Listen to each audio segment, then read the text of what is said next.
the line for questions and answers.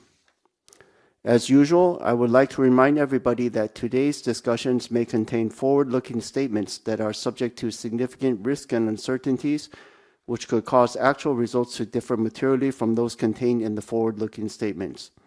Please refer to the safe harbor notice that appears in our press release. And now, I would like to turn the call over to TSMC's CFO, Mr. Wendell Huang, for the summary of operations and the current quarter guidance. Thank you, Jeff. Good afternoon, everyone. Thank you for joining us today. My presentation will start with financial highlights for the first quarter 2025. After that, I will provide the guidance for the second quarter of 2025. First quarter revenue decreased 3.4% sequentially in NT dollar, or 5.1% in US dollars, as our business was impacted by smartphone seasonality, partially offset by continued growth in AI-related demand. In spite of the January 21st earthquake and several aftershocks, we worked diligently to recover much of the lost production. Thus, our revenue in the first quarter was slightly above the midpoint of our guidance. Gross margin decreased 0.2 percentage points sequentially to 58.8%, primarily due to the earthquake impact as well as the start of overseas dilution, partially offset by the cost improvement efforts. Total operating expenses accounted for 10.2% of net revenue. Operating margin decreased 0.5 percentage points sequentially to 48.5%. Overall, our first quarter EPS was 13.94 NT, and ROE was 32.7%. Now let's move on to revenue by technology.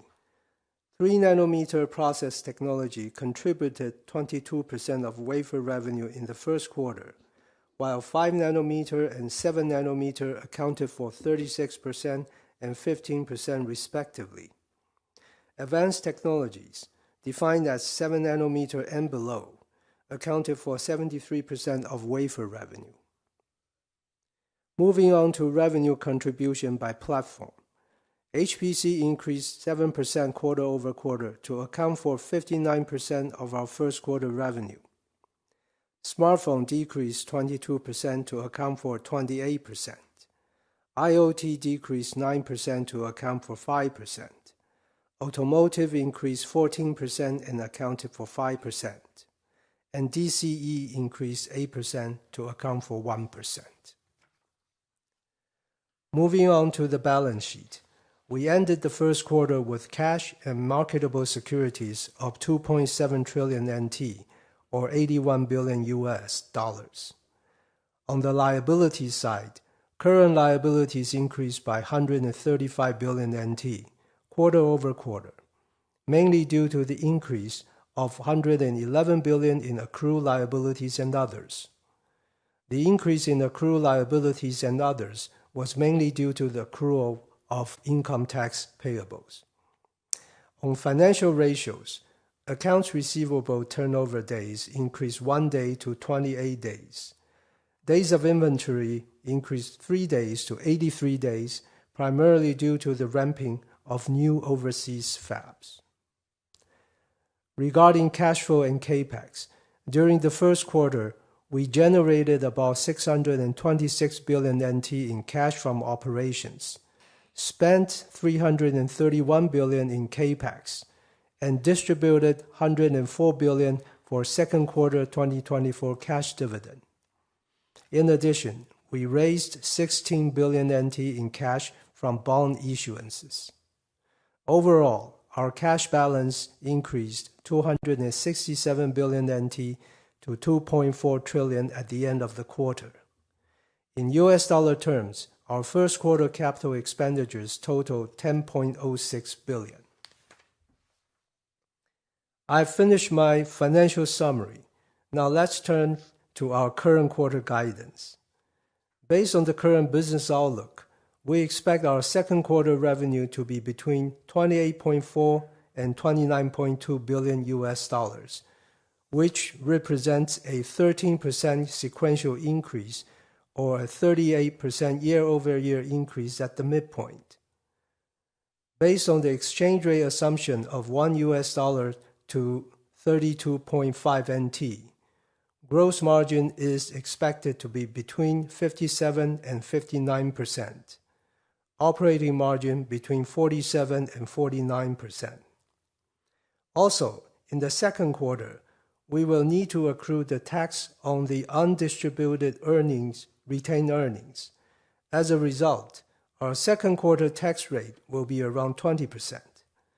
The tax rate will then fall back to 14 to 15% level in the third and fourth quarter, and the full year tax rate will be between 16% and 17%. This concludes my financial presentation. Now let me turn to our key messages. I will start by talking about our first quarter 25 and second quarter of 25 profitability. Compared to fourth quarter, our first quarter gross margin slightly decreased by 20 basis points sequentially to 58.8%. This was primarily due to 60 basis points impact from the January 21st earthquake and its aftershocks, as well as the start of dilution from our Kumamoto fab, partially offset by cost improvement efforts. We have just guided our second quarter gross margin to decrease by 80 basis points to 58% at the midpoint, primarily as the margin dilution impact from our Arizona fab starts to kick in. We expect the impact from overseas fab to grow more pronounced throughout the year as we ramp up further in Kumamoto and Arizona, and forecast 2 to 3% margin dilution impact for the full year 2025. As we have said before, under today's fragmented globalization environment, overseas fabs costs are higher for everyone, including TSMC and all other semiconductor manufacturers. With our additional $100 billion investment plan in Arizona, we forecast the gross margin dilution from the ramp-up of our overseas fabs in the next 5 years to start from 2 to 3% every year in the early stages and widen to 3 to 4% in the latter stages. We will leverage our increasing size in Arizona and work on our operations to improve the cost structure. We will also continue to work closely with our customers and suppliers to manage the impact. Overall, with our fundamental competitive advantages of manufacturing technology leadership and large-scale production base, we expect TSMC to be the most efficient and cost-effective manufacturer in the region that we operate. Thus, even considering our global manufacturing expansion plans, we believe a long-term gross margin of 53% and higher is achievable. Next, let me talk about our 2025 capital budget. At TSMC, a higher level of capital expenditures is always correlated with higher growth opportunities in the following years. We reiterate our 2025 capital budget is expected to be between $38 and $42 billion as we continue to invest to support customers' growth.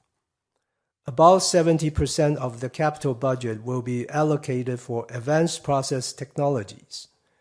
About 10 to 20% will be spent for specialty technologies, and about 10 to 20% will be spent for advanced packaging, testing, mask making, and others. Our 2025 CAPEX also includes a small amount related to our recently announced additional $100 billion investment plan to expand our capacity in Arizona. Even as we invest for the future growth with this level of CAPEX spending in 2025, we remain committed to delivering profitable growth to our shareholders. We also remain committed to a sustainable and steadily increasing cash dividend per share on both an annual and quarterly basis. Now let me turn the microphone over to CC. Thank you, Wendell. Good afternoon, everyone. First, let me start with our near-term demand outlook. But before that, I would like to mention the earthquake during Lunar New Year. On January 21st, Taiwan experienced a 6.4 magnitude earthquake on the Richter scale, followed by several significant aftershocks. Although a certain number of wafers in process were impacted and had to be scrapped, we worked tirelessly and were able to recover much of the lost production, demonstrating the resilience of our operation in Taiwan. I want to recognize and deeply thank all of our employees and our suppliers for their dedication and hard effort over the Lunar New Year holidays. I would also like to extend our great appreciation to our customers for their understanding and support during this time. Now, let me talk about the first quarter's result. We conclude our first quarter with revenue of US $25.5 billion. Our business in the first quarter was impacted by smartphone seasonality, partially offset by continual growth in AI-related demand. Moving into second quarter 2025, we expect our business to be supported by strong growth of our 3nm and 5nm technologies. Looking at the full year of 2025, we expect Foundry 2.0 industry growth to be supported by robust AI-related demand and a mild recovery in other end market segments. In January, we had forecast the Foundry 2.0 industry to grow 10 points year over year in 2025, which is consistent with the IDC's forecast of 11% year-over-year growth for Foundry 2.0. Now, let me talk about the recent tariff. We understand there are uncertainties and risks from the potential impact of tariff policies. However, we have not seen any change in our customers' behavior so far.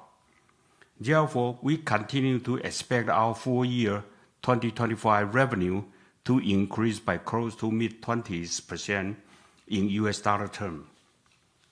We might get a better picture in the next few months, and we will continue to closely monitor the potential impact to the end market demand and manage our business prudently.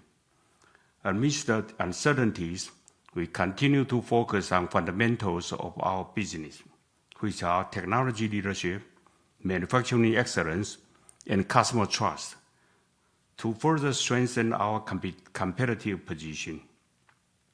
As such, we are confident TSMC can continue to outperform the Foundry 2.0 industry growth in 2025. Now I will talk about our AI demand outlook.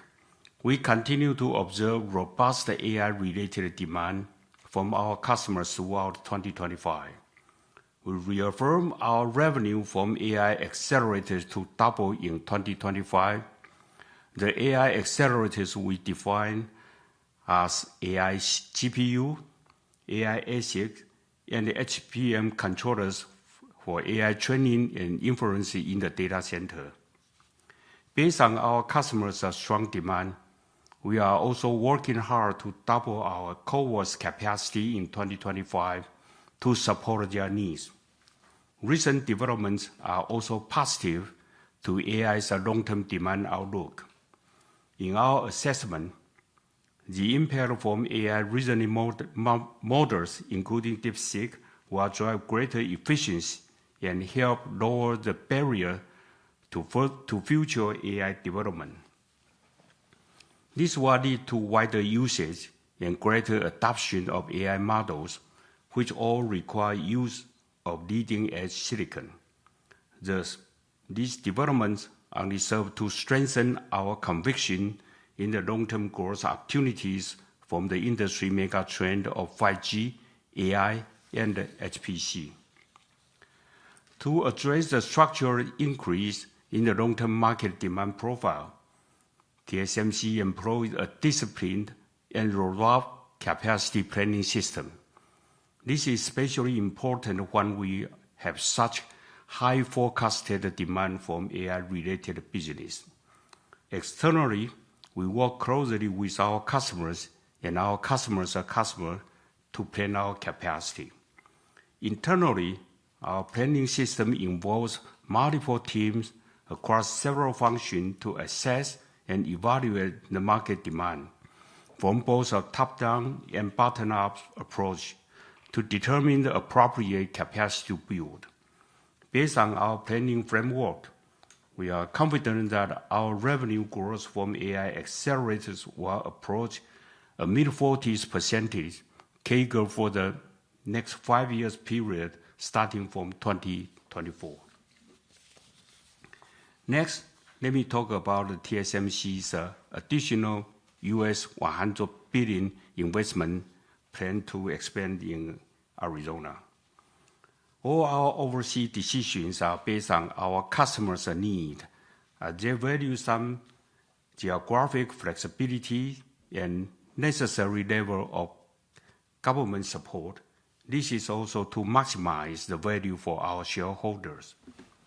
With the strong collaboration and support from our leading U.S. customers and the U.S. federal, state, and city governments, we recently announced our intention to invest an additional US $100 billion in advanced semiconductor manufacturing in the United States. This expansion includes plans for 3 additional wafer manufacturing fabs, 2 advanced packaging fabs, and a major R&D center.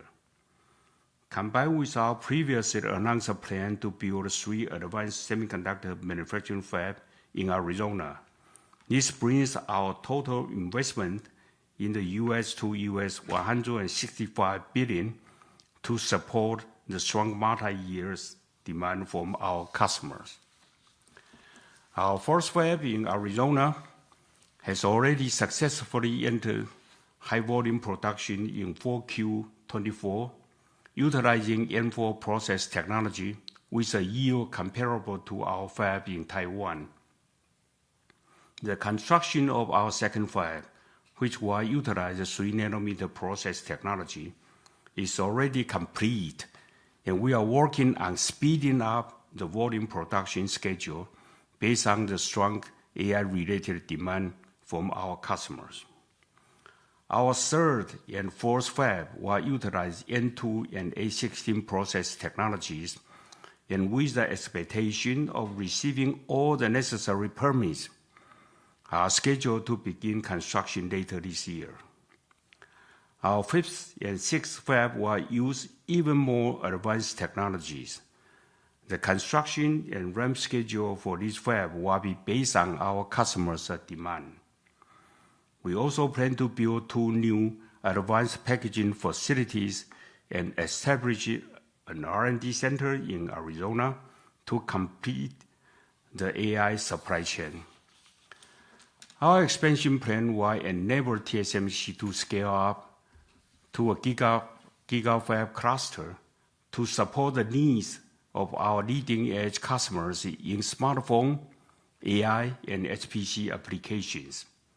With this additional US $100 billion investment plan to expand our leading-edge capacity in Arizona, I would also like to mention that TSMC is not engaged in any discussion with other companies regarding any joint venture, technology licensing, or technology transfer and sharing. After completion, around 30% of our 2nm and more advanced capacity will be located in Arizona, creating an independent leading-edge semiconductor manufacturing cluster in the U.S. It will also create greater economies of scale and help foster a more complete semiconductor supply chain ecosystem in the U.S. Thus, TSMC will continue to play a critical and integral role in enabling our customers' success while remaining a key partner and enabling all the strength and leadership of the U.S. semiconductor industry. Next, in Japan, thanks to the strong support from the Japan Central, Prefecture, and local government, our first specialty technology fab in Kumamoto has already started volume production in late 2024 with very good yield. The construction of our second specialty fab is scheduled to start later this year, subject to the readiness of the local infrastructure. In Europe, we have received strong commitment from the European Commission and the German federal, state, and city government. We are on track with our plan to build a specialty technology fab in Dresden, Germany. In Taiwan, with support from the Taiwan government, we plan to build 11 wafer manufacturing fab and 4 advanced packaging facilities over the next several years. Volume production of N2 is expected to start in second half 2025, and we are preparing for multiple phases of 2nm fabs in both Hsinchu and the Kaohsiung science parks to support the strong structural demand from our customers. By expanding our global footprint while continuing investment in Taiwan, TSMC can continue to be the trusted technology and capacity provider of the global logic IC industry for years to come, while delivering profitable growth for our shareholders.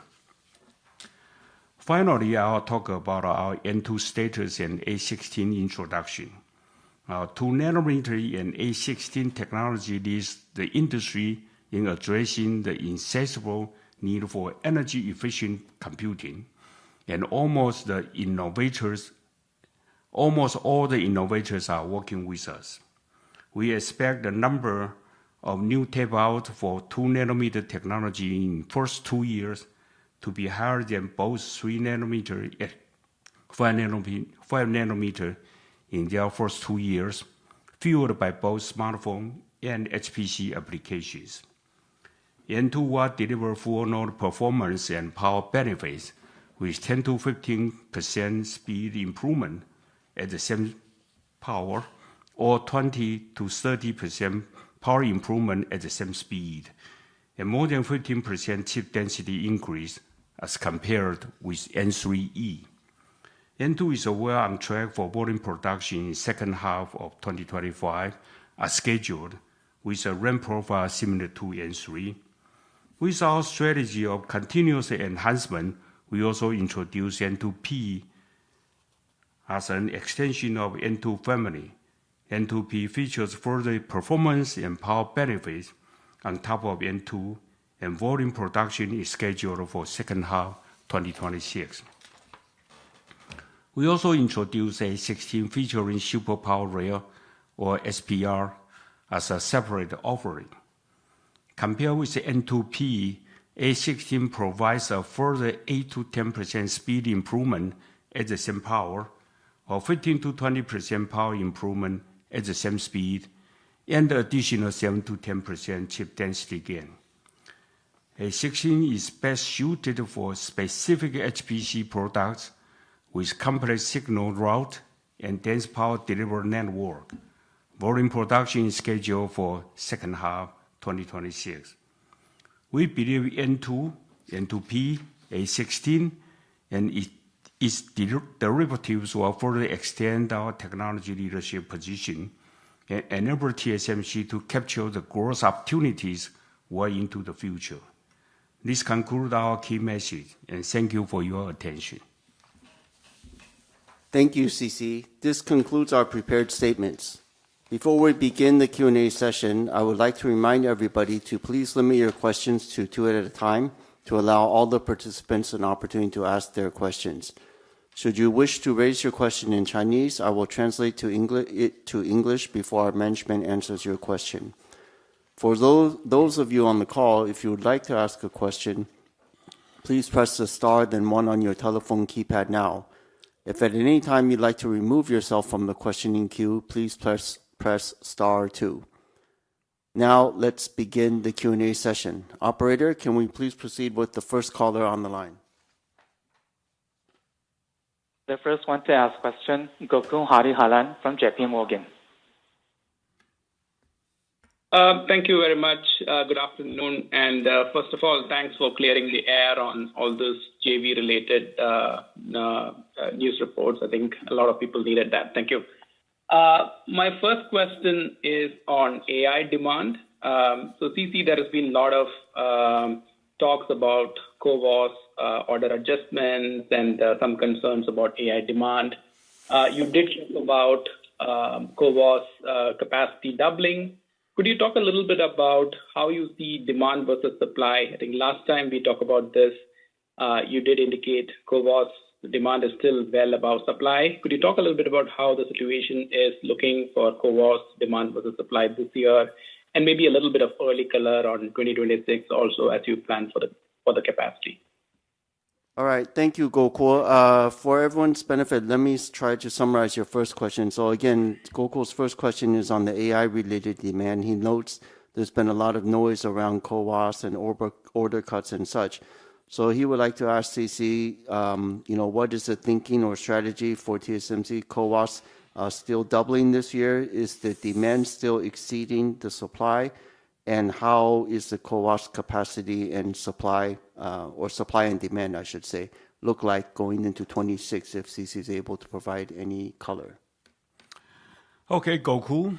I know there's a lot of rumors about the CoWoS.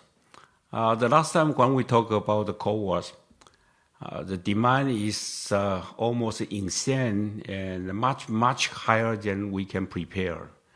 And now it's a little bit better. I think still we need to build a lot of capacity to meet the demand. As I said, we have to double our CoWoS capacity. Still fully loaded. And for 2026, I cannot say the number, but it's still a healthy momentum will be continued. Okay, did that answer your question? So do you still think 2026 is going to be supply limited still? That demand is still going to be much more than supply even in 2026? Is that your current expectation, CC? So Gokul is asking, then do we still see demand exceeding supply for CoWoS in 2026? Well, we will work very hard to make sure that we don't have this kind of demand is much, much higher than the capacity. We're working very hard, and I believe that it will be more balanced next year.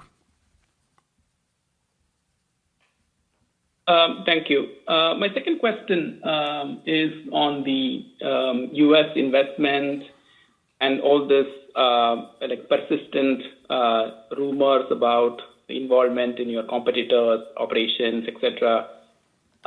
You have interacted with the U.S. government, the new administration for the last several months, and CC made the big announcement at the White House as well.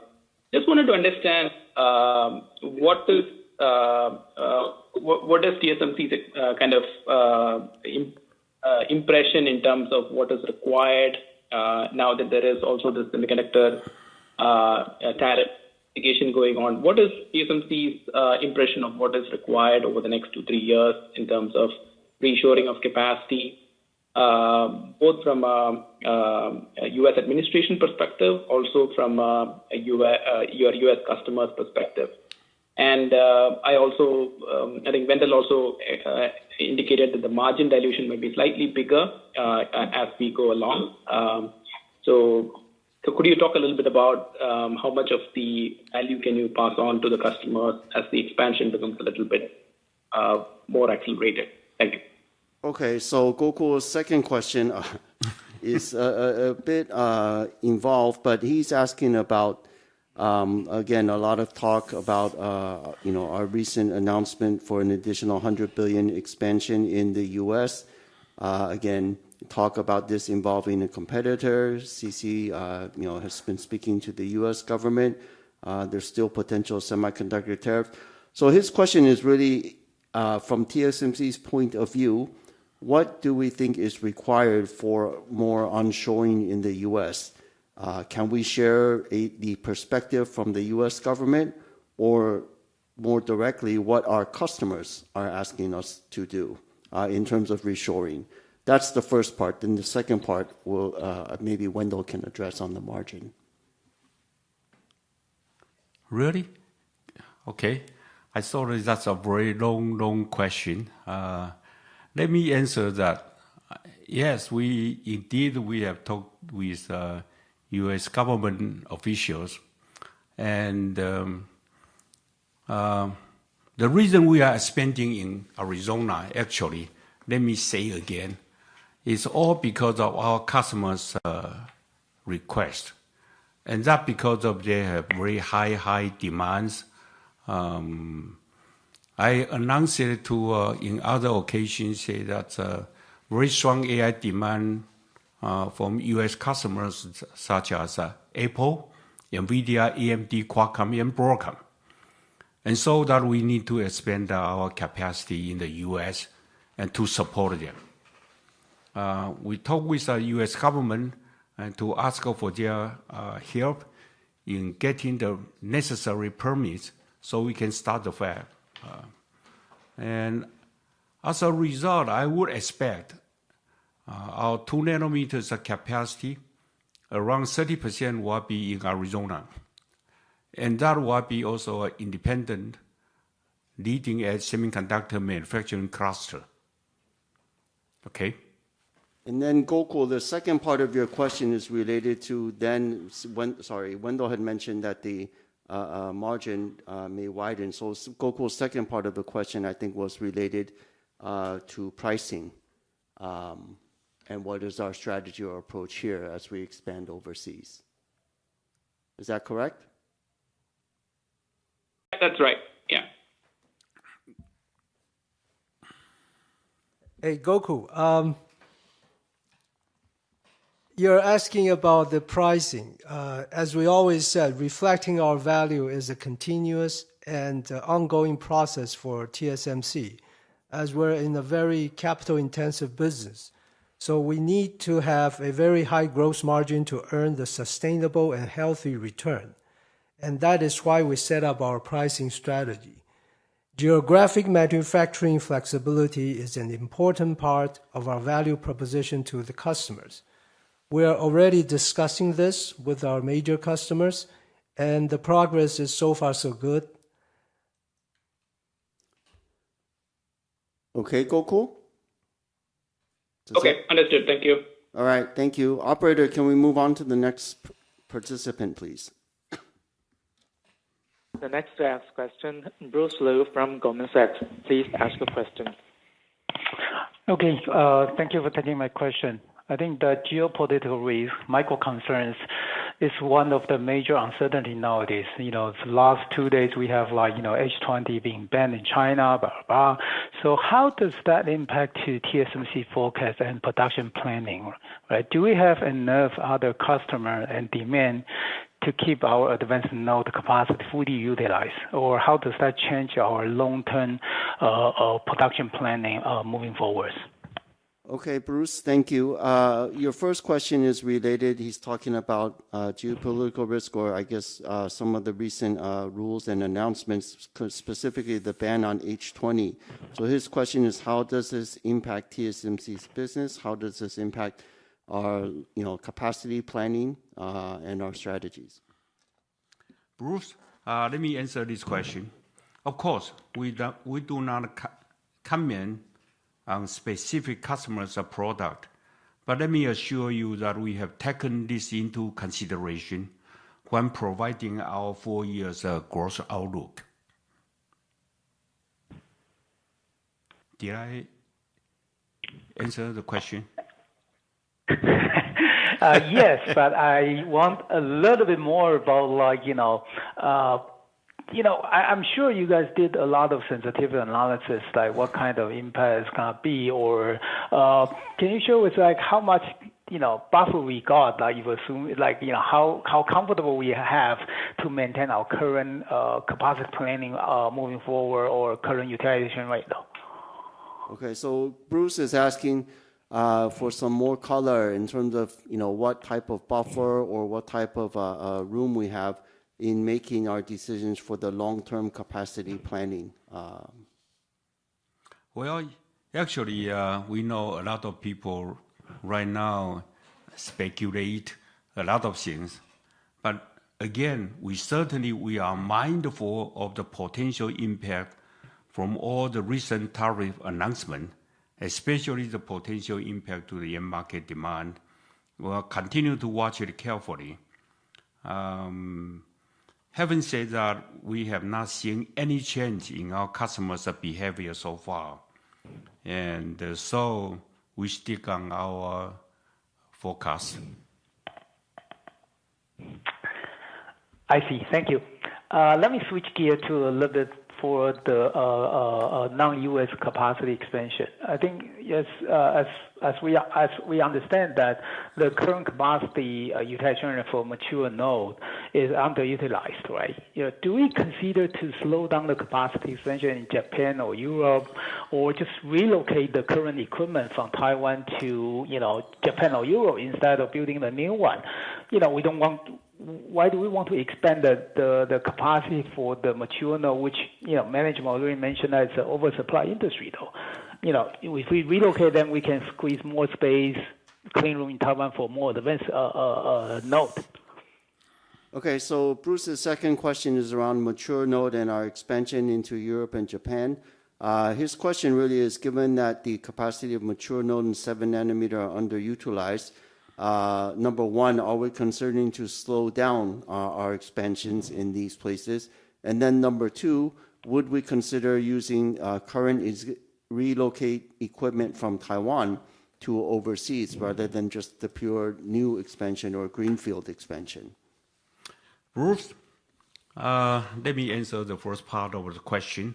Are we considering slowing down? The answer is no. We execute our plan as scheduled.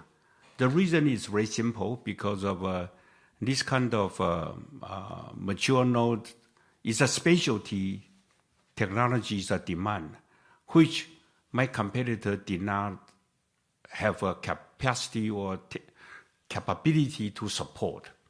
So it's kind of free from you mentioned the underloading of the mature node. And so, again, I would emphasize, no, we are not going to slow down our plan in Japan or in Germany. The second question is how to do it. You have a good idea, but is TSMC's the confidential information? I'll let you know later. Okay, thank you. All right, thanks, Bruce. Operator, can we move on to the next participant, please? Now the line is open to Charlie Chan, Morgan Stanley.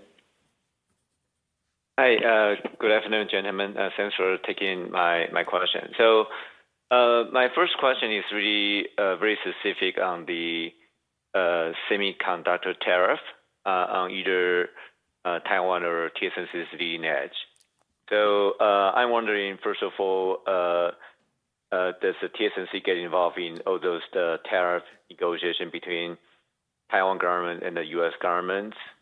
And secondly, do you believe that your commitment of $165 billion investments can get a spare on this semiconductor tariff?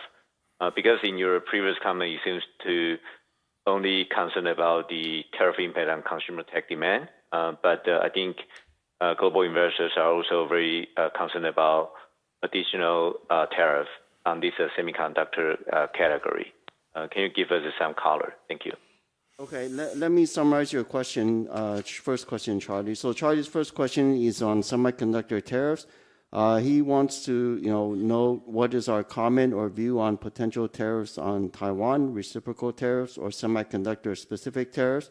His question specifically is TSMC get involved in the negotiations between the Taiwan government and the U.S. government? Charlie, this kind of tariff discussion is between countries. we are a private company. Certainly, no, we are not getting involved. And what is the second question? Okay. Yeah, so actually, do you have any visibility that the semiconductor-specific tariff can be exempt? So Charlie is saying... Sorry, Charlie, I think your question was with our total investment of $165 billion in Arizona, does TSMC believe semiconductors will be exempt from these tariffs? Yes. Yes. Charlie, all policy, especially this tariff decision, are government's responsibility to decide. And as a private company, we are fully respectful of this, but we are not getting involved. Okay, got you. I think you're too moderate, but let's move on to my second question. So, based on your second quarter guidance, which is very strong, up 13% quarter-on-quarter, I can't help to think whether there are customers pulling given a tariff, or is there kind of really demand? And also, based on your full-year guidance, so-called mid-20%, it seems like second half recovery will be very, very gradual or flattish. So I'm wondering if you already bake in those kind of consumer tech demand impact, and if a tariff have some kind of turnaround, right? Meaning some exemption on, for example, major smartphone brands, whether there's a chance for you to revise up your full-year revenue guidance. Thank you. Okay, so Charlie's second question is on the revenue outlook. His first part is on the second quarter. He notes second quarter 13% at the midpoint in US dollar terms, Q on Q is very strong. So he wonders, is this, are we seeing already some tariff pulling impact, or is this part of that guidance? I'll stop here first.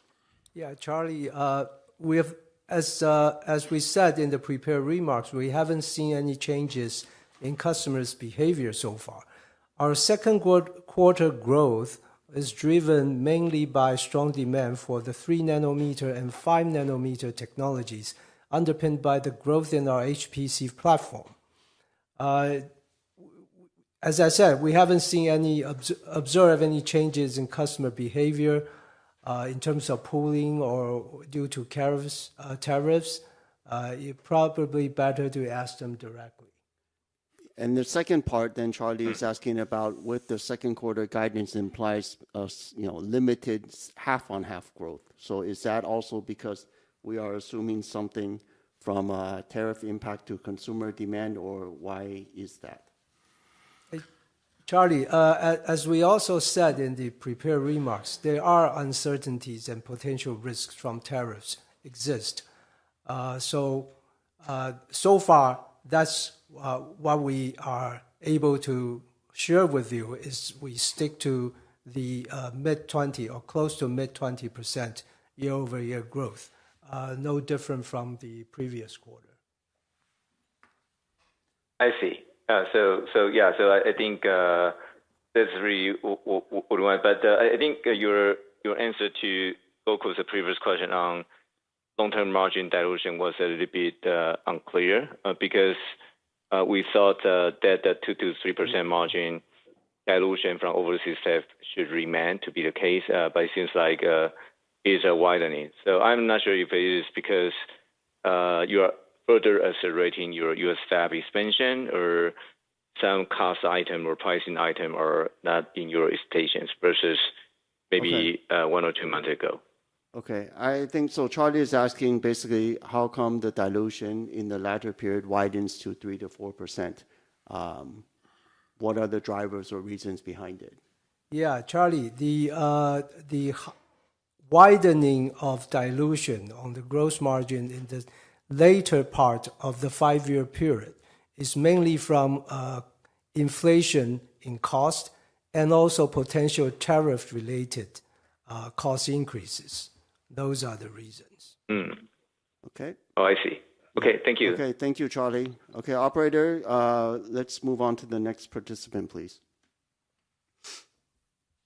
Next one, Charles Shi from Lincoln. Go ahead, please. Thanks for taking my questions. Maybe I'll ask a relatively higher level question. It's a two-part question. Both are regarding your expansion plan in the United States. I think management, on other occasions that what TSMC wants the most is really fairness. Nothing monetary, nothing about tariffs, but fairness. Can management kind of elaborate a little bit what fairness means? Give us a little bit more specifics. But the other part of the question regarding the U.S. expansion is about the R&D team center you announced. So we understand, yes, the TSMC's R&D in the U.S. does need to start from somewhere, right? You said it's more about the production improvements related to R&D on derivative nodes. But since this seems to be something U.S. really cares about, that the R&D capability on the U.S. soil, on the leading edge, is there any longer-term plan to have the U.S. R&D center to be involved, let's say in the primary R&D, let's say brand new processes, the major nodes development? That's my two-part question. Thank you. All right, thank you, Charles. So again, to summarize, both questions are related to the expansion in the U.S. So first part of the question is CC has mentioned all we want is fair treatment. So what do we mean by fair or fairness? Well, let me answer this question. What we mean the fair treatment is very simple. If anybody get the subsidy or get the incentive, it should be everybody should get the same. Either we got all or we got zero. All right. So that's what we call it fair. So again, I would like to assure you that will be very competitive in either conditions. Okay. And then the second part of the question is regarding the R&D. Charles is saying he understands the R&D needs to start from somewhere, but with our major R&D center in Arizona, what will be the purpose or the focus, and will it be involved at some point in ramping new technologies? Oh, as I said before, TSMC's fab, never be stay stagnant. We always continue to improve it. And we need to establish a major R&D center in Arizona with about 1,000 engineers. That's a big amount. But the focus will be support our manufacturing cluster, improve its technology, and allow it to operate independently. Okay? Did I answer the question? Maybe let me just really follow up, because there has been a good amount of chatters about the U.S. R&D center more supporting manufacturing rather than doing major R&D on the brand new nodes. But looks like that's not the plan. But over the longer term, is there any thoughts of a management? Maybe they will get involved in brand new nodes development one way or the other. I think that's a question people have been discussed about over the last quarter. Okay, so Charles, so Charles is asking, will the R&D center over the mid to long term, can it also focus on things like new node development or pathfinding opportunities, long-term research, these type of things? Okay, actually, the first purpose is to that Arizona's fab can operate independently. But of course, we have done, and we are doing it right now. We do some kind of past funding, exploratory work, and cooperate with university, blah, blah, blah. It actually a lot of activities. 1,000 engineers is not a small amount. Of course, it's not comparable to TSMC's right now. It's a 10,000 R&D people, but it's a beginning. Okay, so we do a lot more. Okay, Charles, do you have a second question? Thank you, C.C. Yeah. No, I don't. Thank you. Okay, great. Thank you. Operator, the next participant, please. Next one to ask questions, Sunny Lin from UBS. Good afternoon. Thank you very much for taking my questions. So my first question is to follow up on the Arizona expansions. So first part is on the timeline or the pace of your expansions. Now, given the stronger demand for your U.S. capacities, to what extent could you pull in the rep of the original second and third phase? And for your fourth phase, you earlier mentioned that you will be constructing the fab show later this year. So would it be possible that you start to rep the fourth phase at the same time as the third phase? Okay, so Sunny's first question is regarding our GigaFab cluster in Arizona. She wants to understand the timeline of expansion, particularly given the strong AI-related demand. Can we pull in the timing for both the second fab and the third fab? And also, can we, at the same time, start the production of the third and fourth fab simultaneously? Well, Sunny, we are working very hard to speed it up of our production in the second fab and the construction of the third fab. All I can say now is customers' demand is strong. We have to really to speed it up. And the following all the fab definitely will depend on our customers' demand, of course. Okay, Sunny? Well, so sorry, just to clarify.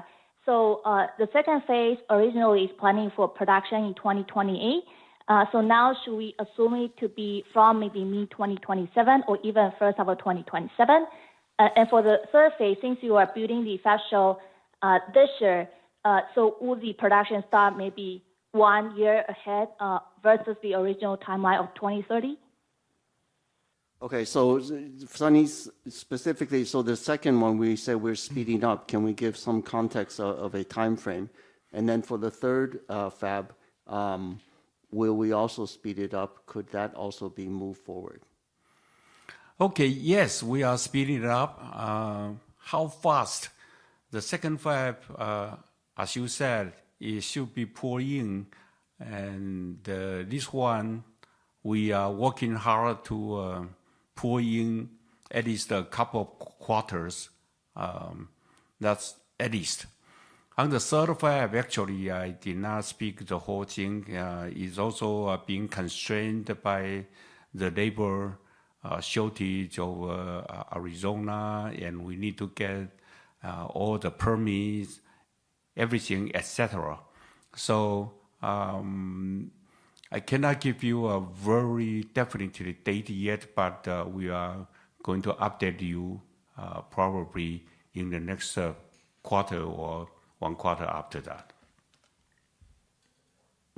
Got it. No problem. My second question is on the pricing and margin of the overseas expansions. And so now with the especially stronger demand for the U.S. capacities, would you be able to sell more value given the stronger onshoring requirements? And then for margin, earlier you mentioned this 2 to 3% margin dilutions for the coming 2-3 years, and then expanding to 3 to 4%, maybe into 2029 to 2030. I just wonder what's the underlying wafer price assumption for that gross margin dilution estimate. If you are able to raise the AZ pricing a bit, will the gross margin dilution could be less? Okay, so Sunny's question is on the overseas expansion in both pricing and margin. Given the strong demand in terms of pricing, can we reflect even greater value to our customers? And therefore, and also her question is, given that the dilution from overseas will widen to 3 to 4% in the latter stages of the 5-year period, she wants to know what is our underlying wafer price assumption behind this. Sunny, let me answer that. These two things are actually go together. As we said, reflecting our value is a continuous and ongoing process, and because of our business nature, we need very high gross margin to earn a sustainable, healthy return. Now, geographic manufacturing flexibility is an important part of our value proposition to the customers. Therefore, we are already discussing this with our major customers, and the progress is so far so good. Okay. Now, at the same time, the margin dilution from the overseas fabs, the additional dilutions come from the cost inflation as well as potential cost increases from the tariff policies. Of course, with that, we also want to reflect the value, and therefore the discussion with the customers are in continuous. Okay, Sunny? Got it. All right. All right, very clear. Thank you very much. Thank you. Operator, can we move on to the next participant, please? Next one to ask questions, Brett Simpson, Arete. Yeah, thanks very much. I have a two-part question on this year's guidance for CC. First, CC, you mentioned that AI is still expected to double this year, despite the U.S. ban on AI GPUs into China. And I guess China was a meaningful portion of accelerator shipments, well over 10% of volumes. So factoring this in, it would imply your AI outlook this year, still doubling, would mean that the AI orders have improved meaningfully outside of China in the last 3 months. Is that how we should interpret your comment about you still expect the business to double? And then second, we're in a June quarter where tariffs have been paused for 90 days. So to what extent does your above seasonal June quarter guidance reflect customer pull-ins ahead of potential tariffs being applied in the September quarter? Thank you.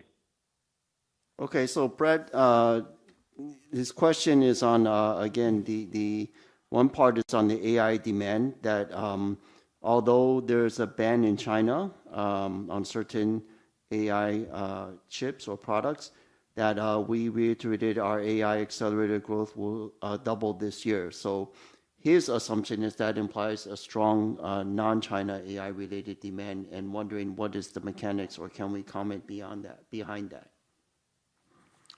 Brett, 3 months ago, now I can tell you that 3 months ago, we just cannot supply enough wafer to our customer. And now it's a little bit balanced, but still, the demand is very strong. And you are right. Other than China, the demand is still very strong, especially in U.S. And so we are confident that we are going to double our AI's revenue this year. Yeah, and then very quickly, he was asking about the second quarter revenue guidance, and do we see any tariff-related pull-in? I think Wendell answered this earlier.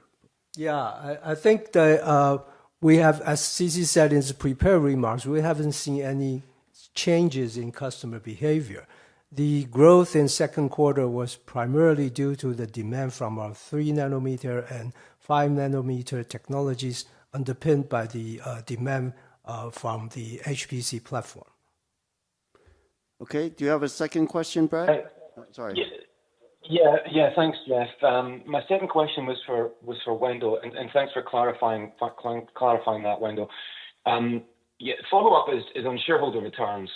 And TSMC traditionally has always favored growing the dividends as the main policy, but many shareholders would argue that the dividend payouts are not having that much of an impact on the discounted multiple that TSMC trades at versus some of your U.S. big tech peers. So my question is, why does TSMC management not adopt a buyback framework, particularly with the strength of the cash position on your balance sheet at the moment?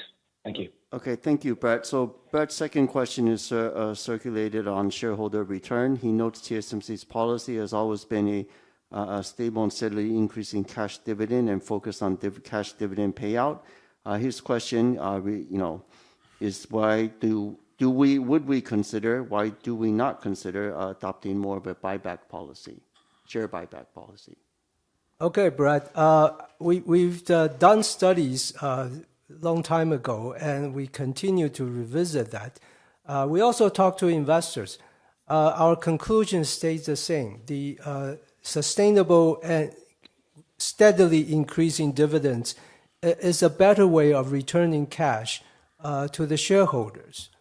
So we're maintaining the policy. Okay, thank you. All right. Operator, in the interest of time, can we take the questions from the last two participants, please? Yes. Now the line is open to Laura Chen, Citi. Hello. Hi. Thank you very much for taking my question. Can you hear me clearly? Yes. Yeah, thank you. My question is also about the AI and also the U.S. expansion. CC, you just mentioned that the CoWoS supply demand will be more balanced into 2026. Do you see any structural change in the future AI chip design when moving to N3, such as like a chiplet, that kind of a design? And also in that kind of a new trend, what TSMC's view on the new technologies such as CPO or PLP panel base? Will that still start from Taiwan first, or you would also consider to further invest the new like a backend technology in Arizona? Since CC, you just mentioned that you would also start to build up the fab in advanced packaging in Arizona. Okay, that's my first Laura's question. first question is a very broad question, but basically, if I just try to distill, she wants to know, do we see any changes in the chip design, particularly moving to chiplets with N3? Do we see this more and more?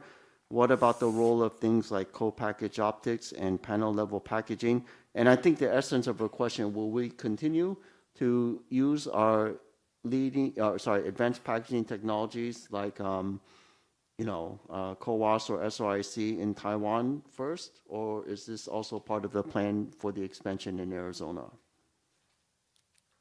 That's a long question, but Laura, yes, our customers they continue to using that TSMC's leading edge technology, and they also adopt the advanced packaging technologies more and more, and also more advanced, right? This year is probably most of CoWoS S, and then next year CoWoS Europe, and etc. And we can see that customers start to picking up the SOIC and the more advanced packaging technologies. As for the what we call is panel levels packaging, we are aggressively developing it, and today still is a feasibility study stage. Too early to say it will be in Taiwan or in US, but most likely it will be in Taiwan first. We ramp it up and then bring it to US. Okay, thank you very much. That's very clear. And also my second question is also about the capacity allocation between Taiwan and also Arizona. CC, you just shared with us that for about like 30% of N2 capacity will be in Arizona. We know it will be starting from when or what kind of a time frame you are looking for. Can we also assume that the same scale, like 30% of your Arizona fab for the advanced node in the longer term? Okay, so Laura's second question is about the capacity allocation between how do we allocate between Taiwan and the U.S.? Maybe, is it duplicative or extra capacity? And then very specific, CC had mentioned that N2 and more advanced capacity, around 30% will be in Arizona once we scale up to the cluster. Will that be kind of the percentage for the leading node in the future? Well, we have, right now we plan a 6 fab in Arizona. And in that 6 fab, the 2 nanometer will be a major node. And that's what I say 30% will be there. As time goes by, after the 2 nanometer will be 1.4 and 1.0. That has not been, discussed yet. Okay, thank you. Thank you very much. That's very clear. All right, thanks, Laura. Operator, can we take the last questions from the last participant, please? The last one to ask questions, Chris Shankar, Cowen. Go ahead, please. Yeah, hi, thanks for taking my question. My first one is, it's very impressive, given uncertainty, you're still maintaining full year revenue guidance and also your N2 capacity plan for this year and next year. Kind of curious, what is your visibility on second half revenues and also N2 demand for wafers into next year? And then I have a follow-up. Okay, so Chris's first question is sort of in the near term, what is our visibility into the second half business outlook? And then also, how do we see the demand for N2 progressing this year and also next year? Okay, let me talk about the first one. We're only at second quarters, so I think it's too early to talk about the second half. We did mention that the uncertainties and risks from tariffs exist, and we might get a better picture in the next few months.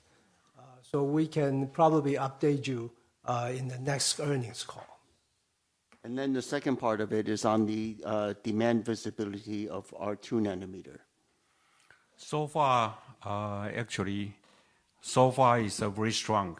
As we said, all the new tape-out customers, the number of the tape-outs is exceeding what we expected.